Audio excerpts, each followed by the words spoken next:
माँ वैष्णो देवी के असीम आशीर्वाद से माँ के भक्तों की सेवा का विशेष सेवा कार्य पूज्य द्वाराचार्य जगतगुरु निम्बारकाचार्य श्री मुकुंद देवाचार्य पीठाधीश्वर श्री राधे श्याम शरण देवाचार्य जी महाराज सदा कार्य करते रहे हैं।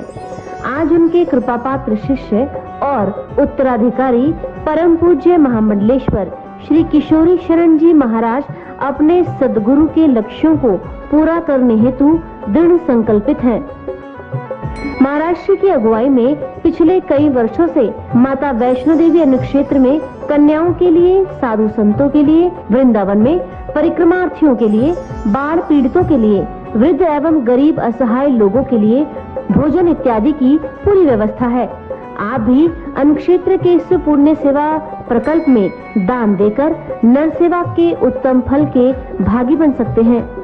नवरात्रि में कन्याओं के भोजन के लिए सेवा राशि 9 कन्याओं के लिए 1100 रुपए, 21 कन्याओं के लिए 2100 रुपए, 101 कन्याओं के लिए 11,000 रुपए, 9 दिन तक संपूर्ण भंडारा सेवा 21,000 रुपए।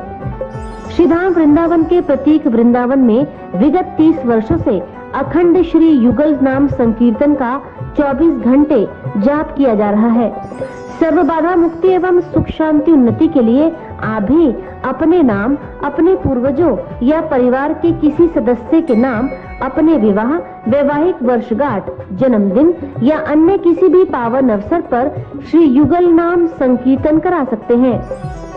एक दिन के लिए 1500 रुपए और एक महीने के लिए 15,000 रुपए मात्र की सेवा राशि देकर पुण्य के भागी बने। सद्गुरु भगवान की प्रेरणा से मिथिला कुंज प्रांगण में श्रीमद् भागवत मंदिर का भव्य निर्माण प्रारंभ हो चुका है। आप श्री भी इस पुण्य फलदायी सेवा प्रकल्प के भी सहभागी बन सकते हैं। श्री राम वृंदावन में वृद्ध लोगों के लिए आश्रम निर्माण तथा गौ सेवा हेतु गौशाला निर्माण कार्य में सहयोग करके नर नारायण और गौ सेवा के माध्यम से सनातन सेवा के पुण्य के भागी बने।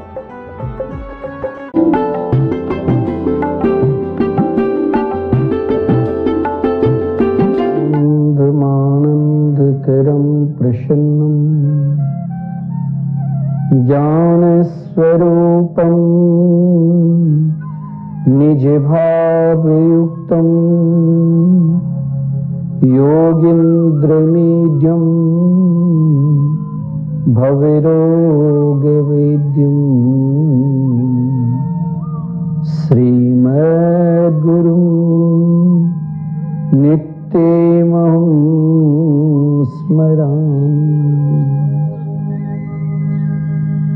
राधां कृष्ण स्वरूपाम्बे कृष्णं राधा स्वरूपिणं कलात्मानं निकुञ्जस्थं गुरुरूपं सदा भजे। जय राधे जय राधे राधे, जय राधे जय श्री राधे, जय कृष्णा कृष्णा कृष्णा, जय कृष्णा जय श्री कृष्णा, जय कृष्णा जय श्री कृष्णा। श्री वृंदावन बिहारी लाल की जय, श्री सद्गुरुदेव भगवान की जय, श्री राधा रानी की जय, श्री कत्यानी माँ की जय। जय जय श्री राधे, जय जय श्री राधे।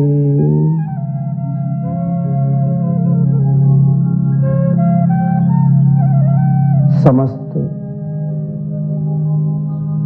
भक्तवृंद सभी को नवरात्रि की बहुत बहुत शुभकामनाएं। आप सब निरंतर नित्य इन नवरात्रि के दिन आप सभी के लिए एक सबसे अधिक उत्सव सुख का दिन है, क्योंकि हर पल हर क्षण इस समय हम सब देवी माँ की आराधना, उपासना तथा ध्यान तप करते रहते हैं। ये सुंदर समय कम ही मिलता है। इस समय घर के हर प्रकार के लोग, परिवार के सभी लोग एक साथ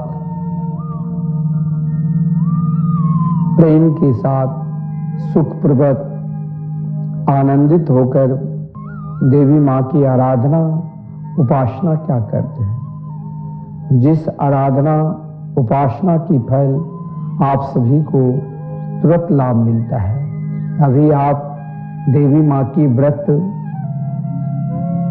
बहुत लोग व्रत उपासना करते हैं, तो एक अलग आपके शरीर का तरंग और एक अलग आपके मन की शांति की तरंग और एक अलग आपके हृदय में उत्साह रूपी, प्रसन्नता रूपी, शांति स्वरूप मन, ये सब देवी माँ की कृपा है। हम सब नित्य वैष्णव देवी की आरती के पश्चात, जिन वैष्णव देवी अन्य क्षेत्र में आप लोग सहयोग कर रहे हैं, और आज हमारे आश्रम प्रत्येक वृंदावन में 1000 कन्याओं को एक साथ पूजन होगा। उन कन्याओं को सभी को दक्षिणा, भोजन सहित स्वागत सम्मान किया जाएगा। आप सब इन कन्याओं के लिए आज के दिन हम सभी को कन्याओं की पूजन बहुत श्रेष्ठ माना जाता है, क्योंकि तिथि के क्षय होने से आज बहुत जगह सप्तमी तिथि के कारण देवी के आज सप्तमी दिन की भी पूजन होती है। हम सब देवी आदि शक्ति के अनंत रूप के पूजन नित्य क्या करते हैं, उन आदि शक्ति के महत्वपूर्ण रूप जैसे माँ कात्यायनी के स्वरूप है। और आप सब जानते हैं कि कात्यायनी देवी की उपासना, कात्यायनी देवी की आराधना, कात्यायनी देवी के ध्यान, कात्यायनी देवी के चिंतन से सभी प्रकार के बाधाओं को दूर करने की एकमात्र शक्ति माँ कात्यायनी में है। माँ कात्यायनी हम सभी के अंदर अगर किसी प्रकार की दुख है, उन समस्त दुख का निवारण करती है। माँ कात्यायनी हम सभी के श्री कृष्ण से मिला देते हैं, क्योंकि समस्त ब्रजमंडल के अधिष्ठात्री देवी के रूप में जैसे हम सब अपनी कुल देवी की पूजा क्या करते हैं, उसी प्रकार ब्रज की कुल देवी माँ कात्यायनी देवी।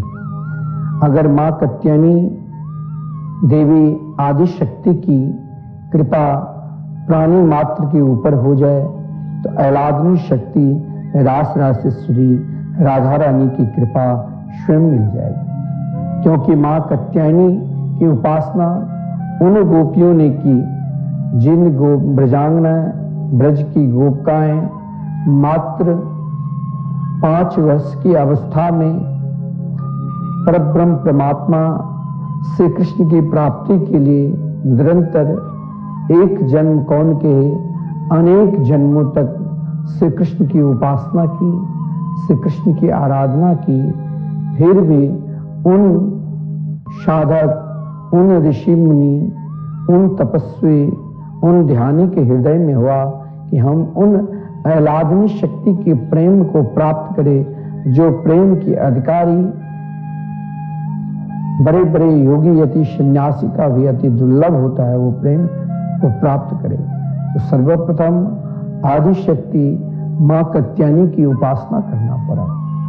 मां कात्यायनी की उपासना उन गोपियों ने की जिनके संबंध सीधे आह्लादनी शक्ति से, जिनकी संबंध सीधे श्री कृष्ण से है, जिन श्री कृष्ण ने उन गोपियों के घर में माखन चोरी की, उन गोपियों के साथ रहे, उन गोपियों के साथ रहकर अनेक प्रकार की लीलाओं की, फिर भी उन गोपियों ने परब्रह्म परमात्मा को प्राप्त करने के लिए जीवन में कभी हमें यह नहीं सोचना चाहिए हमने अपने जीवन में बहुत तप कर लिया, बहुत शक्ति प्राप्त कर ली, हमने तप के बदौलत, हमने शक्ति के बदौलत बहुत श्रेष्ठ पद को प्राप्त कर लेते हैं, बहुत श्रेष्ठ प्रतिष्ठा को प्राप्त कर लेते हैं, समाज में हमारी प्रतिष्ठा हो जाती है। अब हमें आदि शक्ति की उपासना की क्या जरूरत है? परंतु उन गोपियों ने उन आदि शक्ति मां कात्यायनी की उपासना की, जिन मां कात्यायनी की उपासना, जिन मां कात्यायनी की आराधना उन गोपियों ने की, जिनकी निष्ठा, जिनकी प्रेम एकमात्र श्री कृष्ण के प्रति, जिसने स्वयं अपने जीवन का एक संकल्प लेकर मां कात्यायनी की उपासना की।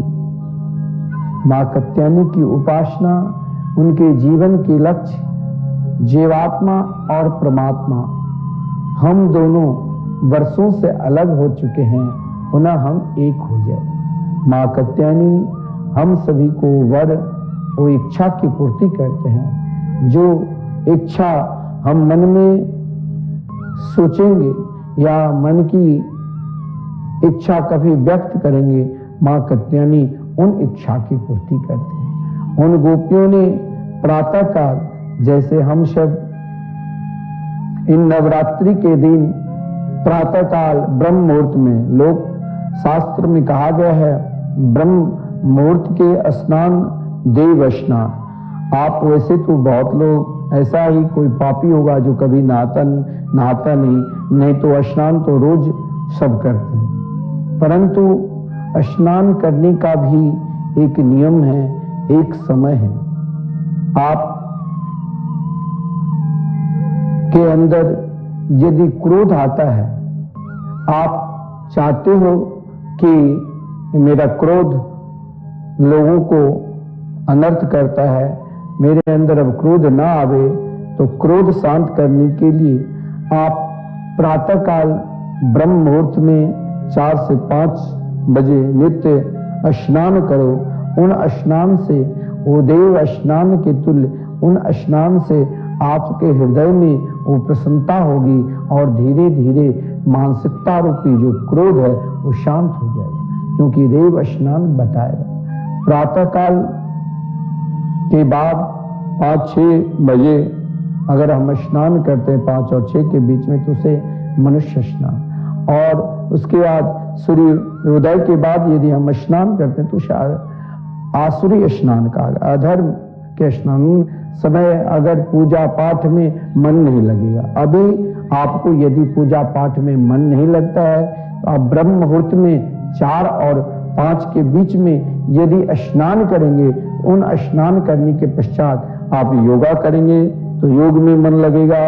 आप अगर नित्य अपने शरीर को स्वस्थ रखने के लिए योगा करते हैं तो योग में मन लगेगा।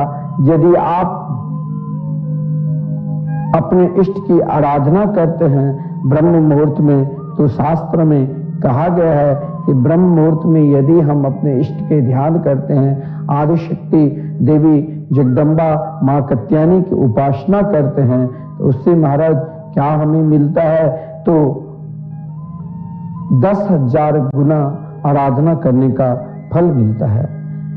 प्रातः काल के समय हम यदि कोई किसी भी प्रकार के अनुष्ठान करते हैं तो उन अनुष्ठान के नियम है कि हमें ब्रह्म मुहूर्त में उठकर ब्रह्म मुहूर्त में स्नान करके संध्या वंदन करने के बाद अपने इष्ट का ध्यान करने के बाद फिर अनुष्ठान पर बैठना चाहिए। अभी ऐसा ही कोई लोग होगा जिसके अंदर इस समय जो नशेरी है, नशा लेने वाले, वो भी 9 दिन छोड़कर देवी की आराधना करते हैं। मैं बहुतों लोगों से कहता हूं कि देखो, नशा नहीं लेना चाहिए। नशा लेने वाले, उससे अधिक पाप आपके पास धन है, दौलत है, आप दान करो। आप सुख के लिए, अपनी शांति के लिए चाहते हो तो दान करो। आज कुमारी कन्याओं की भोजन है, उनमें आप अपना सहयोग करो। वृंदावन में युगल नाम महामंत्र संकीर्तन चल रहे हैं अखंड, उसमें आप सहयोग करो। आप शांति के लिए या किसके लिए नशा करते हो? लेकिन बहुत नशाखोर इस समय देवी की आराधना में उपवास करके देवी की उपासना आराधना करते रहते। जब आप 9 दिन छोड़ सकते हो तो सदा क्यों नहीं छोड़ सकते? आप चाहते नहीं, आप चाहोगे, क्योंकि शास्त्र में कहा गया है अगर आप नशा लेते हैं, अगर आप मदिरा इत्यादि पान करते, उससे अधिक अधर्म, उससे अधिक पाप संसार में कुछ है ही नहीं। क्योंकि उस समय हम अपनी माता बहन किसी को पहचानते हैं, हम एक प्रकार के अधर्मी हो जाते हैं। लेकिन इससे भी यदि छुटकारा पाते हो तो आप प्रातः काल उठकर नित्य हरिनाम संकीर्तन, युगल नाम महामंत्र, राधे कृष्ण कृष्ण कृष्ण राधे राधे, राधे श्याम श्याम श्याम राधे राधे, निरंतर आप 16 माला जाप करो और देख लो आपके अंदर जो कमी है अपने आप नशा, यदि किसी भी प्रकार की कमी है, दूर हो जाए। इसके लिए आपको प्रातःकाल ब्रह्म मुहूर्त में आराधना करनी पड़ेगी। ब्रह्म मुहूर्त की आराधना, ब्रह्म मुहूर्त की उपासना, जो भी जिस प्रकार, अगर विद्यार्थी कोई अध्ययन कर रहे हैं, बहुत लोगों को मन में ये शिकायत होता है, बहुत लोगों के मन में ये होता है कि महाराज मेरे अंदर इच्छा होती है कि हम भी भगवान की आराधना करें, उपासना करें, ध्यान करें, लेकिन नहीं हो पाता है। मेरे बच्चे पढ़ते हैं तो बहुत, लेकिन स्मरण कम रहता है। अगर उनकी स्मरण भी कम है तो प्रातःकाल ब्रह्म मुहूर्त में उठकर देवी सरस्वती के, आदि शक्ति के ध्यान करने के पश्चात अगर हम नित्य अपने माता पिता के चरणार बिंदु को वंदना करने के पश्चात यदि हम अध्ययन करते हैं तो आपके स्मरण शक्ति स्वयं बढ़ने लग जाएगा। और शास्त्र में कहा गया है अगर हम प्रातःकाल ब्रह्म मुहूर्त के बेला में जगकर मां सरस्वती का ध्यान, अपने इष्ट का ध्यान और माता पिता के चरणों में नमन करते हैं तो मैं आपको दावा के साथ कह रहा हूं, इन नवरात्रि में ही आप ये करके प्रारंभ करो। नवरात्रि के समय में आज के ही दिन, आज षष्ठ दिन है, काल रात्रि के दिन है और सप्तमी के दिन जहां देवी की उपासना होती है, देवी की आराधना होती है, वहां बहुत श्रेष्ठ अनुष्ठान किया जाता है। आप नित्य वैष्णव देवी में दर्शन कर रहे हैं, मां वैष्णव देवी की किस प्रकार उपासना आराधना चल रही है। हम सभी को भी अपने घर में, अपने परिवार में इसी प्रकार देवी की उपासना आराधना करनी चाहिए। अगर हम ब्रह्म मुहूर्त में उपासना आराधना करते हैं, ब्रह्म मुहूर्त में, मैंने कहा कि अगर आपके घर में आपके बच्चे हैं, लड़का है, लड़की है, पढ़ने में मन नहीं लगता है, स्मरण शक्ति कम है, तो आप नित्य उन बच्चे को सुंदर शिक्षा दीजिए। स्वयं अभी आप कुछ दिन वो नहीं कर पाएगा तो आप थोड़ा सा माता पिता को चाहिए कि अपना परिश्रम लगाकर उनको ब्रह्म मुहूर्त में जगा और ब्रह्म मुहूर्त में जगाकर देवी सरस्वती का ध्यान करें। देवी सरस्वती के ध्यान के पश्चात अपने इष्ट का ध्यान करे और इष्ट के ध्यान के पश्चात माता पिता के चरणों में वंदना करे, जिससे 4 वस्तु स्मरण शक्ति तो मिलेगा ही, लेकिन 4 चीज का लाभ होगा। आयु भी बढ़ेगी, यश भी बढ़ेगा, विद्या भी बढ़ेगी और आपके अंदर प्रभाव बल भी बढ़ेगा।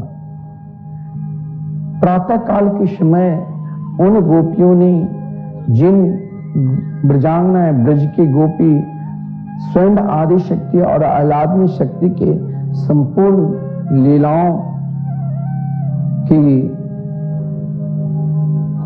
गान कर चुके हैं, संपूर्ण लीला की जानकारी प्राप्त कर चुके हैं। स्वयं उन संपूर्ण लीला उनके हृदय काश में विराजमान है। फिर भी प्रातः काल ब्रह्म मुहूर्त के समय नित्य 5 साल की उन देवी ने नित्य आदिशक्ति मां कात्यायनी की आराधना की कि मेरे हृदय में मेरी निष्ठा श्री कृष्ण के प्रति है। श्री कृष्ण को वरण करने की इच्छा से, श्री कृष्ण के दिव्याति दिव्य लीला में प्रवेश के लिए और श्री कृष्ण हममें एक हो जाए, उन्हें रास में प्रवेश करने के लिए, जिन्हें रास को ब्रह्मा शंकर इंद्रादि समस्त देवताओं के लिए भी दुर्लभ है, सभी को गोपी रूप में प्रवेश हुआ। उन रास को प्राप्त करने के लिए जहाँ रस के समुद्र है, रसो विषय, उन्हें रास को प्राप्त करने के लिए, श्री कृष्ण से वरण करने के लिए उन गोपियों ने भी देवी कात्यायनी की उपासना की और देवी कात्यायनी की उपासना के फलस्वरूप श्री कृष्ण ने उन गोपियों को दर्शन भी दिया। नित्य प्रार्थना की, कात्यायनी महामाये महायोगिनी धीश्वरी नंद गोप सुतम देवी पति में कुरुते नमः। आप माता कात्यायनी के जिस रूप से उपासना करेंगे, आपके घर में आपकी बेटी जवान हो चुकी है, उनके लिए भी आप यदि अपनी बेटी की शादी में किसी भी प्रकार के विघ्न है, बाधा है, तो माँ देवी कात्यायनी की उपासना करना चाहिए। आप और आपके लड़का की भी शादी नहीं हो रही है, आप चाहते हो कि घर में अच्छी बहू आवे, हमें सास ससुर को सेवा करे, माने, तो उनके लिए भी अगर आपको जरूर माँ कात्यायनी की उपासना करना चाहिए। अपनी बेटी को सुयोग पति स्वयं भगवान श्री कृष्ण उन गोपियों को जब मिला पति के रूप में, क्योंकि उनकी वासना रूपी वस्त्र को भगवान ने अलग कर दिया कि जब हम दोनों एक हो गए, वहां वासना किस काम की, वहां तो केवल जीवात्मा और परमात्मा। उसी प्रकार आप माँ देवी कात्यायनी के जिस रूप में आराधना करेंगे, उपासना करेंगे, उन रूप में धन के लिए भी आप उपासना करेंगे तो आपको धन भी मिलेगा।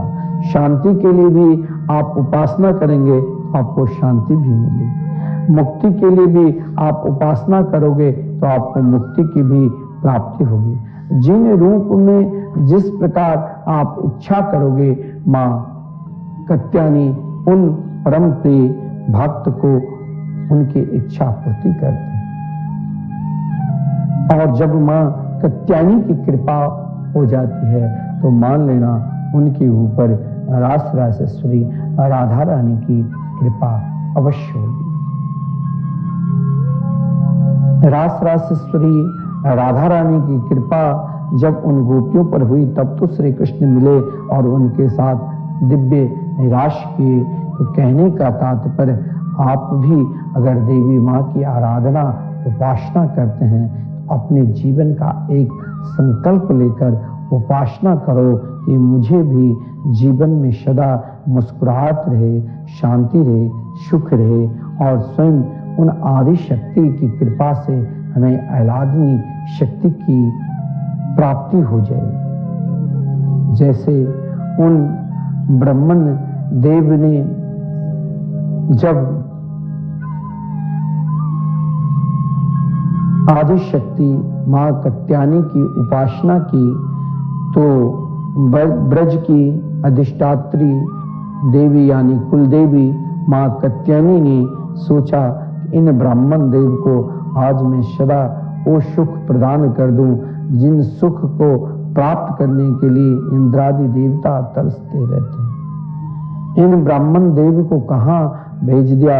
उन ब्राह्मण देव को स्वयं मां कात्यायनी आदि शक्ति ने आह्लादनी शक्ति के निकट, आह्लादनी शक्ति के पास भेज दिया।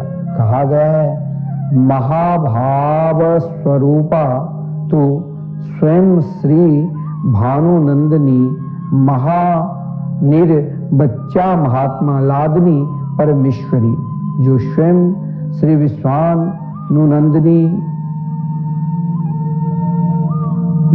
महाभाव की साक्षात प्रतिमूर्ति श्री रासरासेश्वरी श्री राधा रानी श्री कृष्ण के परम आह्लादनी शक्ति परमेश्वरी श्री रासरासेश्वरी राधा रानी, उनकी महामहिमा अवर्चनीय स्वरूप उन ब्राह्मण देवी को प्राप्त हुआ।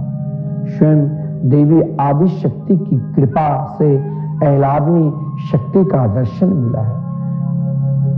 उन आह्लादनी शक्ति के दर्शन प्राप्त कर उन ब्राह्मण देव स्वयं गदगद हो गए। जब ब्राह्मण देव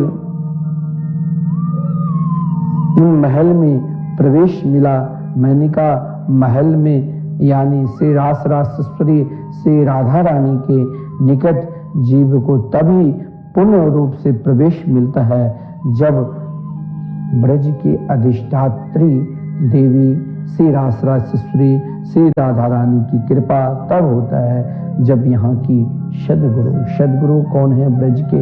आप जानते हो, ब्रज के सदगुरु देव है यहाँ की संत, यहाँ के रसिक संत। रसिक संत ये नहीं है, रसिक संत किसे कहते हैं? जो केवल प्रिया प्रीतम की निरंतर नित्य लीला, नित्य स्वरूप में, नित्य निकुंज से नित्य मोहन महल और नित्य मोहन महल से नित्य निवृत्त निकुंज में जिनके प्रवेश हो चुका है, जो केवल उन नित्य मोहन महल में सहचरी भाव से, गोपी भाव से नित्य निरंतर श्री रासरासेश्वरी और राधा रानी के सदा गुणगान करते रहते हैं। दुनिया में रहकर भी उनके हृदय में एकमात्र प्रयाजों की नित्य लीला के चिंतन में सदा मग्न रहते हैं। वो ऐसे रसिक संत कभी उन प्रयाजों के नित्य लीला में, कभी उनके स्वरूप, उनकी लीला को देखकर स्वयं नाचने लग जाते हैं, तो कभी उनकी याद में रोने लग जाते हैं। हे प्रयाजो, हे आह्लादनी शक्ति, मेरे ऊपर आप कब कृपा करेंगे? और कभी उन प्रिया प्रीतम के नित्य मोहन महल, नित्य निवृत्त निकुंज और नित्य कुंज में विचरण करते हुए जब उन लीलाओं को दर्शन करते हैं रसिक महानुभाव, तो स्वयं हंसने लग जाते हैं। हे प्रियाजो, आपने बहुत कृपा की। उन ब्राह्मण देव पर आदि शक्ति की कृपा के साथ ब्रज के जो सदगुरु यानी ऋषिक महापुरुष संत है, संत की कृपा, जिन संत की कृपा, जिस संत के सीधे महल में प्रवेश था, महल में यानी रासरासेश्वरी के दिव्याति दिव्य नित्य लीला में प्रवेश था। आप आज भी जब आप वृंदावन आओगे और वृंदावन में आकर बरसाने धाम जाओगे, तो बरसाने धाम में जब प्रयाजों के श्री रासरासेश्वरी श्री राधा रानी के नित्य भोग जो लगते हैं, वो भोग प्रसादी सर्वप्रथम प्रयाजू उठाकर स्वयं संत के पास रखते। आज भी ये परंपरा रही है कि बरसाने में जब रात्रि में प्रयाजू के भोग, अनेक प्रकार के भोग सामग्री जब महल में प्रवेश करता है, तो प्रयाजू के भोग के पश्चात वही भोग संतों को दिया जाता है और संत आपस में, भजनानंदी संत एक दूसरे को बांटकर वो आह्लादनी शक्ति की कृपा स्वरूप प्रसाद को ग्रहण करते हैं। और यही कृपा अगर हम सब पर भी, हमें भी चाहिए, तो यहाँ ये ब्रज के जो स्वरूप है, ब्रज के जो पहचान है, संत महापुरुष उनके शरण में रहना पड़ेगा, उनके साथ उनकी सेवा। आजकल लोगों के अंदर सेवा भाव नहीं रहा, सेवा भाव की बहुत अभाव हो गए। पहले जब हम आए थे 1991-96 की बात आपको बताता हूं, उस समय 1991 से लेकर 96-97 तक लगभग पानी 20-20 बाल्टी में भरता था। उसके बाद गुरुदेव की सेवा के पश्चात फिर विद्यालय जाकर अध्ययन करते थे। ऐसा समय था जो एक बार रसोई बनते थे और वही एक बार में सभी को एक बार मिलता था और सब मिलकर एक साथ 200-200, 500-500 संत रहकर यहाँ भजन करते थे और वही प्रसादी में मस्त रहते थे। पहले पानी का अभाव था, आज देखिए स्वयं रासरासेश्वरी राधा रानी की कृपा, आज पानी घर घर में है। इतना ही नहीं, पहले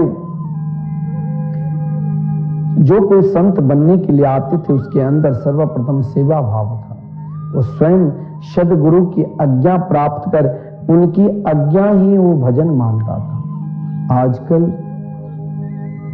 आज्ञा तो क्या, दीक्षा लेने के पश्चात भी हमारे पूज्य गुरुदेव के बहुत सारे शिष्य हैं जो विरक्त संत है और विरक्त संत बनकर मैं भी एक छोटा सा दास उनके शिष्य रहा। गुरुदेव ने जिस प्रकार आज्ञा दी, आदेश दे, उनके सुधारी करते हुए आज भी मैं निरंतर, मेरे हृदय में वो सेवा भाव है। मैं स्वयं झाड़ू लगाता हूँ, मैं स्वयं कोई आता है तो मुझे अच्छा लगता है कि इनको भोजन पुरस्कारी करके भोजन कराओ। आप स्वयं जब तक आपके हृदय में वो सेवा भाव उत्पन्न नहीं होगा तब तक वो आह्लादनी शक्ति के दिव्याति दिव्य लीला में आपको प्रवेश कैसे मिलेगा।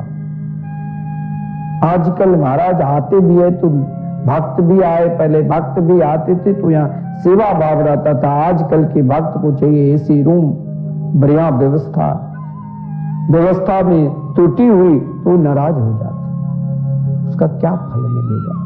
फिर कहेंगे महाराज बार बार वृंदावन गए, क्रोध शांत नहीं हुआ, ईर्षा नहीं गई। चाहते हैं कि किसी के प्रति ईर्षा ना आवे, दोष ना आवे। अगर आपको ईर्षा दोष का भी निवारण करना है, आओ वृंदावन, और वृंदावन में आकर इन आश्रमों में जहां निरंतर महामंत्र चल रहे हैं, जहां कन कन में प्रिया प्रीतम की बात है, 24 घंटे अहर्निशम नित्य कहा गया शास्त्र में 12 साल तक एक जगह अगर युगल नाम महामंत्र नाम संकीर्तन होने लग जाए तो वहां स्वयं प्रिया प्रीतम श्री राधा कृष्ण निरंतर किसी न किसी रूप में वास करते। यहाँ आप गलत भाव लेकर आओगे तो आपको कुछ नहीं मिलेगा। यदि आपके हृदय में संतों के प्रति निष्ठा, संतों के प्रति प्रेम भाव रहेगा तो आपको बहुत कुछ मिलेगा। इस आश्रम में हमारे पूज्य गुरुदेव के ऐसे ऐसे शिष्य आए हैं जो रोते हुए आए लेकिन यहाँ से हंसते हुए गए। उनके न खाने की व्यवस्था थी, न रहने की व्यवस्था। आज 10-10 फ्लैट है। क्यों? क्योंकि उनके हृदय में संतों के प्रति सेवा भाव था, वृंदावन के प्रति सेवा भाव था।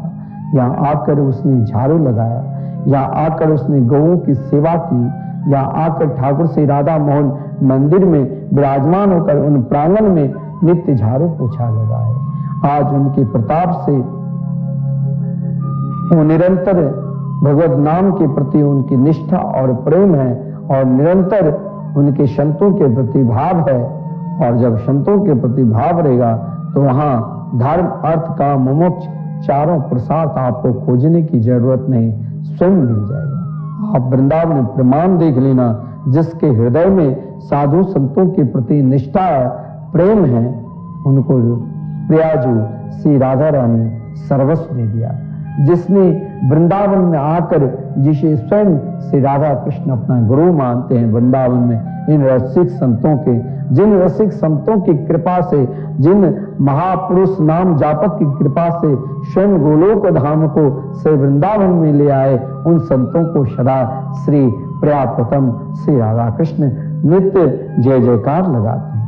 आप भी जब यदि वृंदावन आओ तो अपने हृदय में सेवा भाव लाओ। मैंने इसीलिए कहा कि भाई आजकल साधु संत भी बनते, मेरे भी बहुत सारे गुरु भाई हैं, वो नहीं चाहते कि मैं आश्रम में सेवा करूं, मैं ठाकुर जी की सेवा करूं। गुरुदेव से दीक्षा प्राप्त कर लिया, भेष ले लिया वैराग्य के, और वो कहते हैं मुझे तो रमते राम में मजा आनंद है।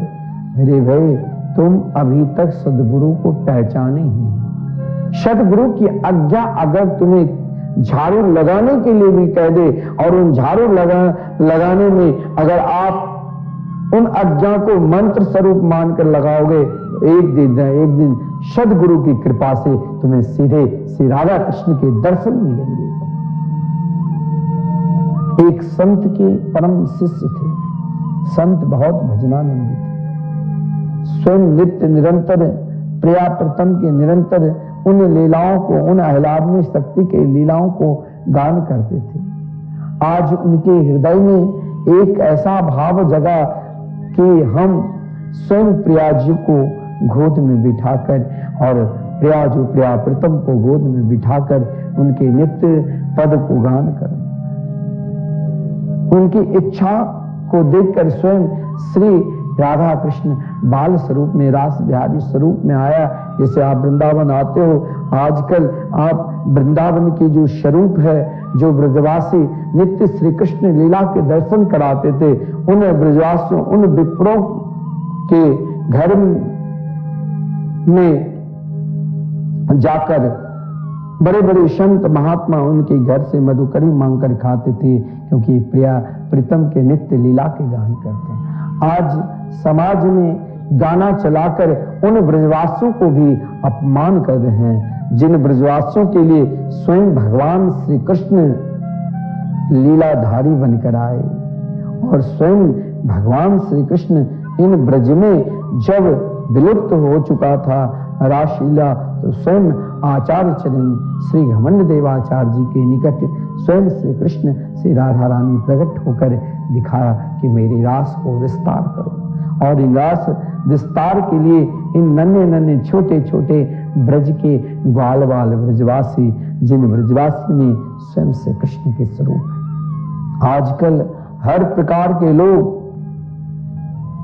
संगीत के माध्यम से घर घर में महाराज उन रास लीला को, जिन रास बिहारी सरकार को हम सब नमन करते थे, साधु संत उनको पंखा झुलाते रहते थे, उनकी झूठन को खाते थे। आज उन रास बिहारी के प्रति हम सबकी निष्ठा नहीं है। क्यों? क्योंकि हमने उन विडंबना की प्रति जा रहे हैं, जहां महाराज नशा लेकर असभ्यता स्वयं भगवान की लीला को, भगवान की लीला के अधिकार केवल उन रास बिहारी ब्रजवासी को हैं, जो नित्य वृंदावन के चार स्वरूप नित्य नाम रूप लीला धाम जो आपको मिथिला कुंज में मिलेंगे, नित्य भगवान के नाम चल रहे हैं। उनके रूप माधुरी श्री ठाकुर जी के रूप माधुरी श्री राधा मोहन बिहारी का आप कभी वृंदावन आओ तो दर्शन करो, और यहाँ नित्य कथा सत्संग और रासलीला रास बिहारी को सम्मान किया जाता है। मैं चाहता हूं कि आप सब भी वृंदावन आओ, सामर्थ्य है तो यहाँ रास बिहारी की रास लीला करो, भगवान की लीलाओं को श्रवण करोगे। आपके लिए सत्संग भवन बना है, निःशुल्क, आपको कोई शुल्क नहीं लगेगा। आप यहाँ के ब्रजवासी विप्रों के लिए आप नित्य रास लीला करो, कोई भी आपका शुल्क नहीं, आप उनकी सेवा करो, जो स्वयं भाव यही रखो कि ये कोई साधारण बालक नहीं, ये तो बालक वही है जो मेरे नन्हे से छोटी सी कन्हैया, जिसे उंगली पकड़कर मैया यशोदा और नंद बाबा चलाते, कभी चलते चलते गिर पड़ते, तो कभी बाबा की गोद में तो कभी मैया की गोद में छलांग लगाते। ये भाव पहले वृंदावन की भाव था। आज वृंदावन की भाव, अगर वृंदावन की स्वरूप में हर जगह मैं आपसे बता रहा हूं कि सेवा भाव चला गया। बहुत लोग कहते मैं तो टीवी पर देख लेता हूं, दो चार नचनिया को ले लिया, घर पे नचा लिया, भगवान के स्वरूप को आप अपमान कर रहे हैं। भगवान के स्वरूप के अधिकारी एकमात्र वृंदावन के रास बिहारी यहाँ के विप्र लोग करते थे, जो एक से ज्ञानी, जिनके स्वयं ठाकुर जी को उन्हें लीला, कभी कभी ठाकुर जी स्वयं उनके पास आकर और जो भाव प्रकट करते थे वही भाव रास के माध्यम से दिखाते थे। हम सभी को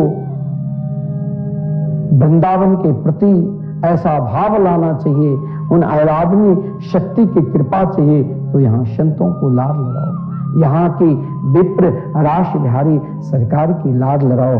अगर लड़ाया तो आपके हृदय में वही वृंदावन के भाव उत्पन्न होगा। मैं कहने का तात्पर्य मेरा यही था कि आजकल सेवा के अभाव हो गया। संत बनने के लिए हमारे कई पूज्य गुरुदेव के शिष्य आए, संत बना, मैंने उसे विरक्त दीक्षा दिला दिया। अब वो कहा मैं रमते कौन भगवान की पूजा करे, कौन आश्रम में रहे, आपको रहो आप। मैंने कहा मैं तो सदा यहाँ रहूंगा, क्योंकि तब तक निवास करूंगा, क्योंकि सदगुरु की आदेश है।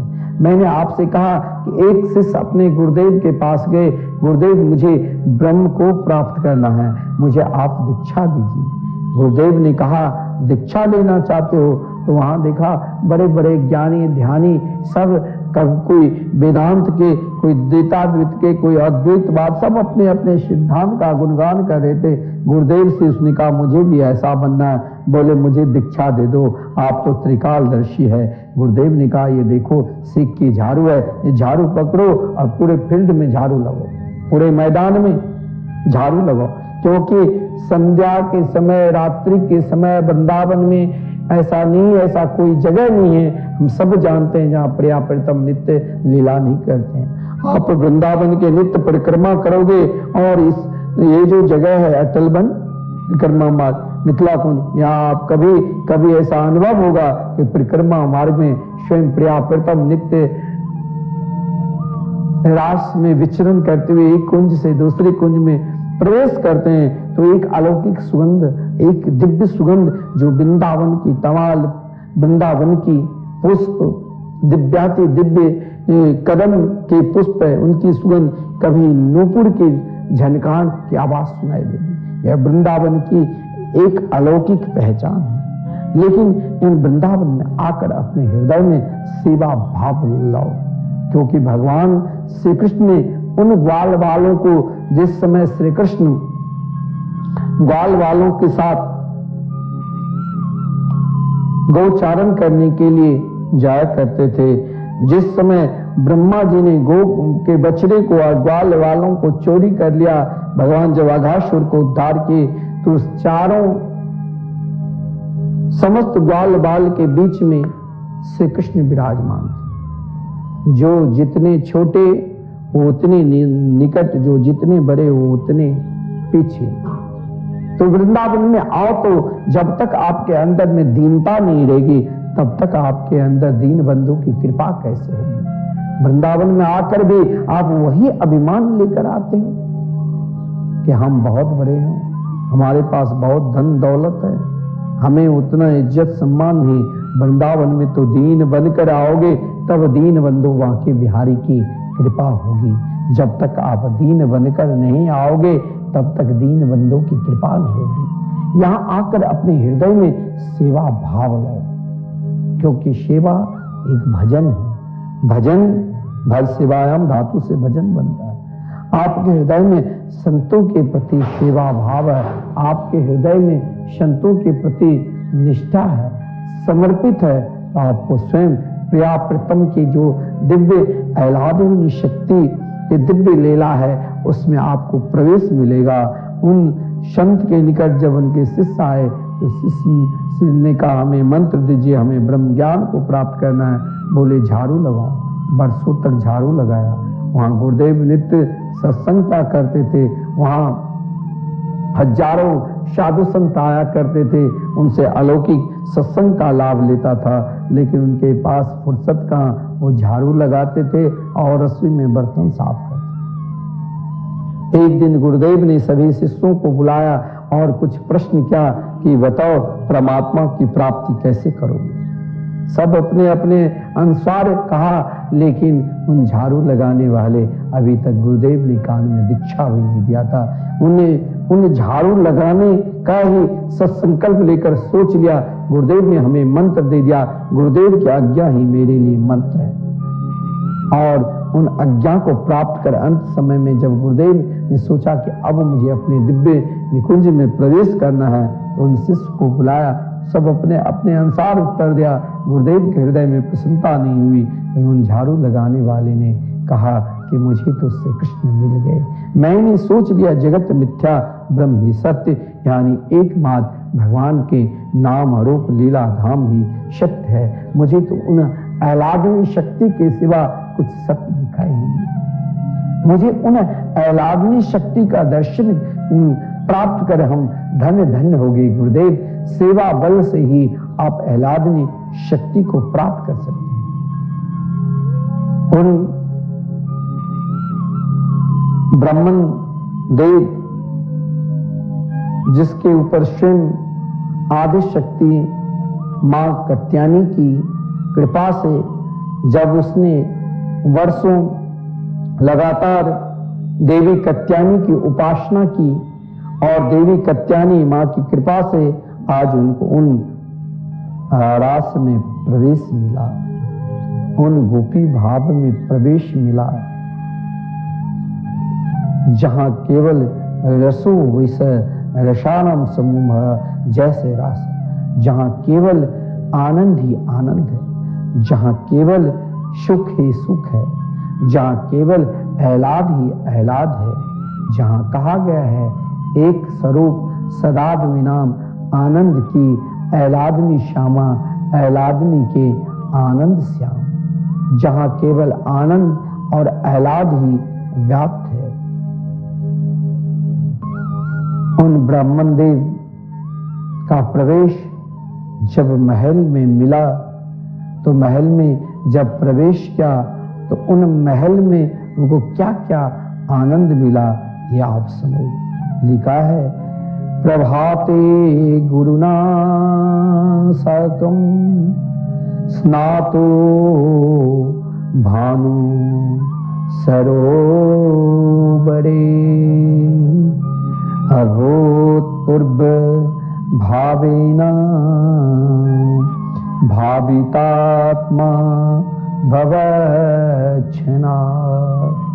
प्रातः काल उन संतों के साथ जिन संत ने उनके लिए सद्गुरु के रूप में बनकर उनके ऊपर कृपा की और उन संतों को ही सद्गुरु मानकर और गुरु जी के साथ जाकर जहां संत ने भानु सरोवर में नित्य स्नान करते थे, उन ब्राह्मण देव ने भी भानु सरोवर में स्नान किया और फिर भाव से पहले कोटि कल्पों में भी नहीं उदित हुआ, वो अपने मन में एक क्षण मात्र उनके हृदय में उदित हुआ।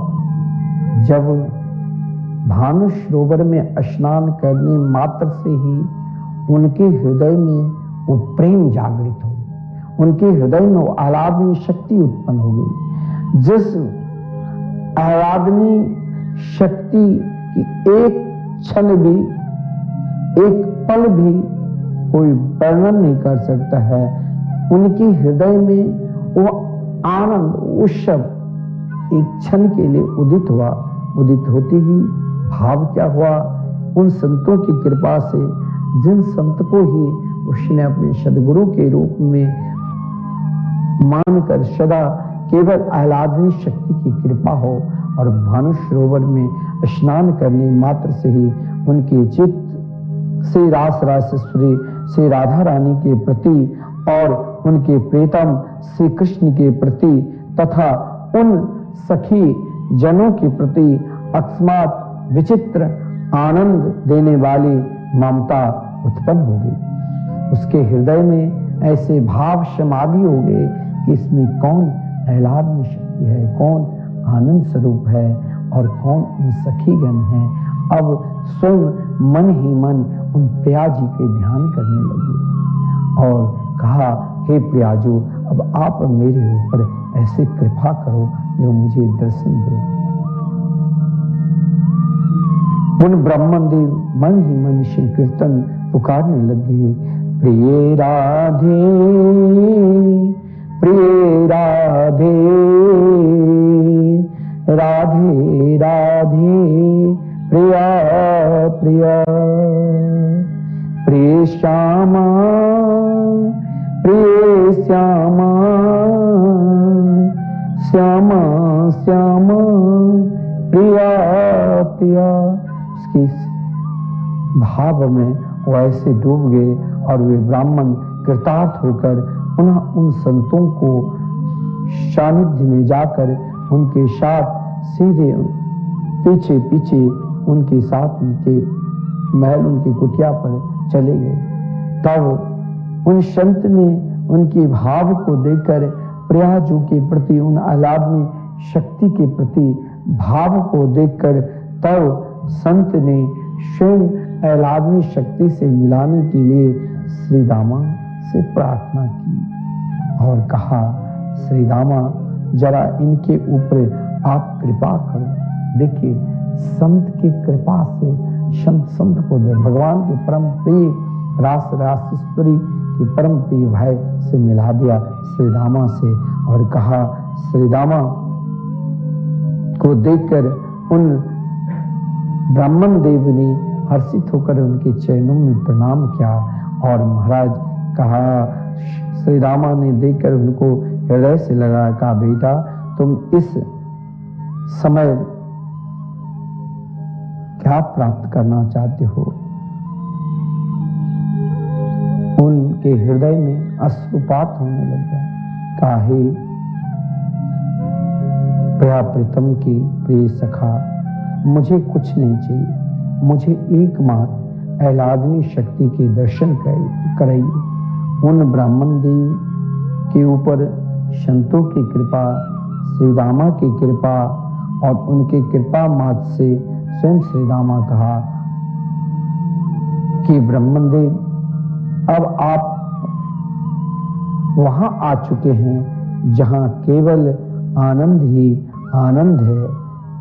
चिंता मत करो, तुम्हारे ऊपर संत की कृपा है, क्योंकि इस महल में प्रवेश कराने के लिए यहाँ के द्वारपालों के रूप में यहाँ के सखी जन हैं और सखी जन के रूप में साक्षात ही चलता फिरता महापुरुष साधु संत महापुरुष है, जिसने बरसाने के निरंतर कोने कोने में हाथ में झोली माला लेकर केवल प्रयाजू के गुणगान गाते रहते हैं। प्रयाजू के चरणार बिंद को प्राप्त करने के लिए, प्रयाजू से मिलने के लिए सदा तरसते रहते हैं। ब्राह्मण देव जब महल में प्रवेश किया तो क्या देखता है? कोटि चंद्र प्रतीकाशम मने सिंहासने स्थिता प्रणम्य दंडवद भूमो तत्रैवोपविवेशः। वे मणिमय सिंहासन पर स्वयं आह्लादनी शक्ति विराजमान थी। उनके कोटि कोटि चंद्रमाओं को लज्जित करने वाले प्रकाश अलौकिक वहां पर छा रहे थे। उन ब्राह्मण देव ने जब महल में प्रवेश किया और प्रयाजू के स्वरूप को, आह्लादनी स्वरूप को दर्शन किए तो उनके हृदय में बहुत प्रसन्नता हुई, हर्ष हुई कि चलो आदि शक्ति मां कत्यायनी की कृपा से आज मुझे साक्षात आह्लादनी शक्ति के दर्शन हुआ है। और उन आह्लादनी शक्ति के दर्शन प्राप्त कर ब्राह्मण देव बड़े हर्ष से भूमि पर लौटकर और उनके श्री चरणों को प्रणाम किया और महाराज प्रणाम करते ही वो वहीं पर बैठ गए। लेकिन बैठते ही वहां पर कौन आ गए? कौन? तो सखी जन ने उन ब्राह्मण देव के भाव को जानकर समझ गए कि ब्राह्मण देव महल में प्रवेश करना चाहते हैं, लेकिन उन महल के अधिकारी ब्राह्मण देव को आज मुझे बनाना है, क्योंकि ब्राह्मण देव के ऊपर साक्षात आदि शक्ति की कृपा है। स्वयं कहा गया है, स्वामिनी बसगह कृष्ण सा चास मद बसवर्तिनी प्राण प्रिया तदास्माकं समाराध्या तथा सखी। श्री कृष्ण तो श्री स्वामिनी जी के वश में हैं और स्वामिनी जी हमारे वश में हैं। उन गोपियों ने कहा कि आज क्योंकि उन ब्राह्मण देव के ऊपर उन गोपियों की कृपा हो गई, तो ब्राह्मण देव ने कहा, क्या आप मुझे प्रयाजू की दर्शन करा दो, क्या आप मुझे आदेश आह्लादनी शक्ति के दर्शन करा दोगे, आज क्या हम धन्य धन्य हो जाएंगे। सखियों ने कहा मुस्कुराते हुए कि आप क्यों घबरा रहे हैं। स्वयं श्री कृष्ण यानी श्री कृष्ण और श्री स्वामी जी के वश में हैं और स्वामी जी हम सखियों के वश में हैं, क्योंकि सदा हमारी परम आराध्या प्राण प्यारी सखी हैं। उन ब्राह्मण देव के हृदय में इस प्रकार प्रसन्नता हुई, जो वहीं पर बैठकर प्रिया प्रीतम के गुणगान करने लगे। गा रहे हैं उनके गुणगान कि हे प्रियाजो, अब मेरे ऊपर कृपा करो, मेरे ऊपर कृपा करो। प्रियाजो ने उनकी ऐसी कृपा की, जो उन ब्राह्मण देव ने वहां से सीधे गह्वर वन की ओर जब गया, तो गह्वर वन में प्रवेश करते ही उन ब्राह्मण देव को भावावेश हो गया। उसी राधा के नाम में इस प्रकार श्री राधा श्री राधा श्री राधा श्री राधा नाम उच्चारण करते हुए ब्राह्मण देव उन प्रेम में डूब गए। वहीं पर श्री राधा की सखी चंद्रा देवी ने देखा। चंद्रा देवी को देखते ही उसने साष्टांग प्रणाम किया। श्री धाम बरसाने में रास रास श्री राधा रानी की कृपा प्राणी मात्र के ऊपर तब ही होता है। आह्लादनी शक्ति की कृपा प्राणी मात्र के ऊपर तब ही होता है, जब बरसाने धाम में वहां कन कन में जहां साक्षात वहां की लता, वहां की पता सब श्री रास रासेश्वरी के सहचरी के रूप में, वहां ना जाने किस रूप में चंद्रा सखी मिल जाए, जो चंद्रा सखी की कृपा से हमें सीधे प्रियाजू के दर्शन मिल जाए।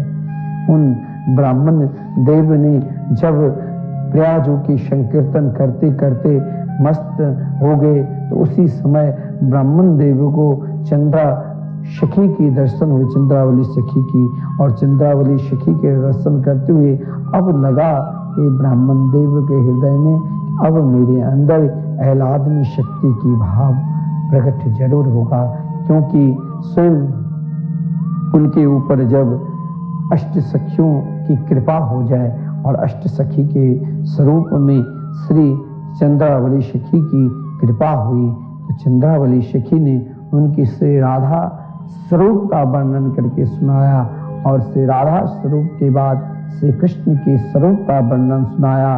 क्योंकि उन ब्राह्मण देव ने जब महल में प्रवेश किया, तो महल में प्रवेश करते ही वहां प्रिया प्रथम के युगल स्वरूप का दर्शन मिला। आप भी जब बरसाने धाम में प्रवेश करोगे और महल के अंदर जाओगे, जब उस वहां पर नित्य लीला के दर्शन करते करते जब उस भावावस्था में आप पहुंच जाओगे, तो आपको दूसरे कुछ दिखाई नहीं देंगे। वहां तो फिर प्रिया प्रथम के स्वरूप श्री राधा कृष्ण के दिव्याति दिव्य स्वरूप उन भाव रूप में, उन संतों के रूप जहां वहां झुंड के झुंड बैठे रहते हैं, हाथ में ज्योली माला के रूप में, वो स्वयं वही अष्ट सखी स्वयं प्रियाजू के रूप को निहारती रहती है। वही रूप आपको दिखाई देंगे। लेकिन उस स्तर तक पहुंचने के लिए हमें पहले आदि शक्ति की कृपा चाहिए, और जब आदि शक्ति की कृपा हम जीवात्माओं के ऊपर हो जाए तो ऐलाग्नि शक्ति की कृपा अपने आप प्राप्त हो जाएगा। हम निरंतर नित्य मां वैष्णव देवी की आरती के पश्चात ऐलाग्नि शक्ति की महिमा श्रवण कर रहे हैं। जिन ऐलाग्नि शक्ति के महिमा में हम आदि शक्ति मां जगदम्बा की कृपा जीव मात्र पर जब हो जाए तो कैसे उनके ऊपर ऐलाग्नि शक्ति की कृपा होती है। इन कृपा स्वरूप को प्राप्त कर हमें क्या मिलता है।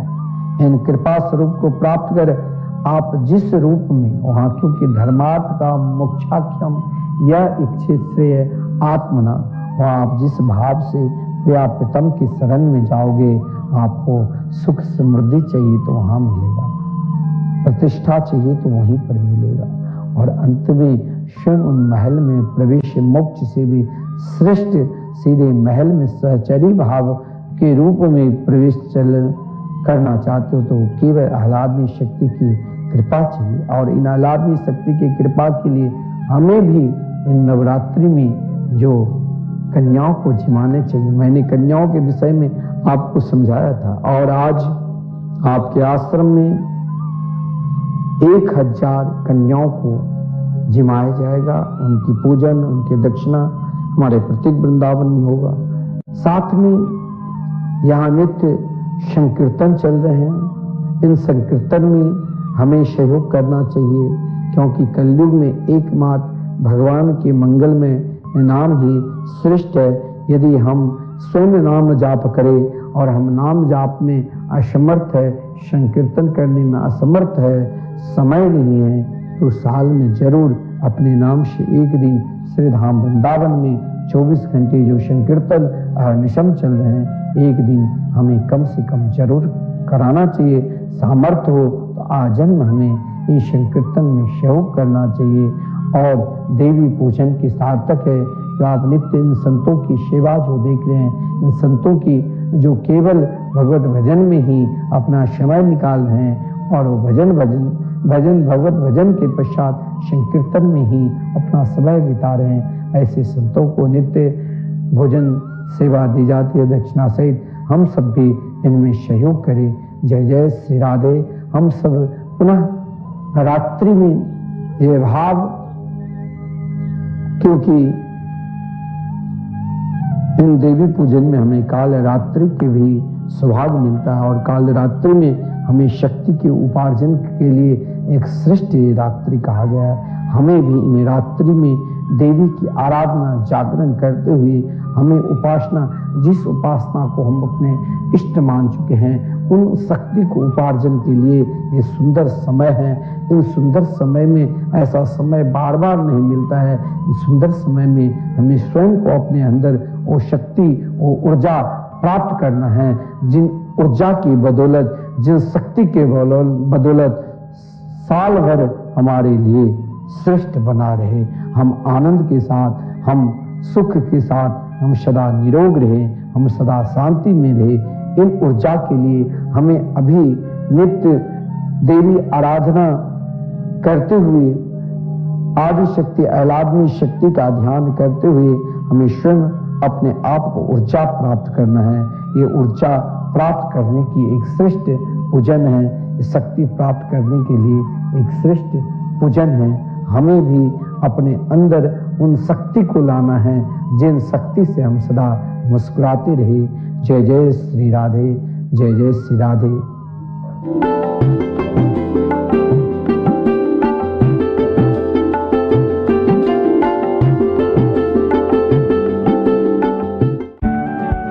Mom, noodles? No junk food. ठीक, करेला चश्मा नहीं लगेगा। और मेरे बालों के लिए हेल्दी बाल बनेंगे हर रोज प्योर रूट्स शैम्पू लगाने से। अपने बालों को रोज दीजिए व्हीट और सोयाबीन के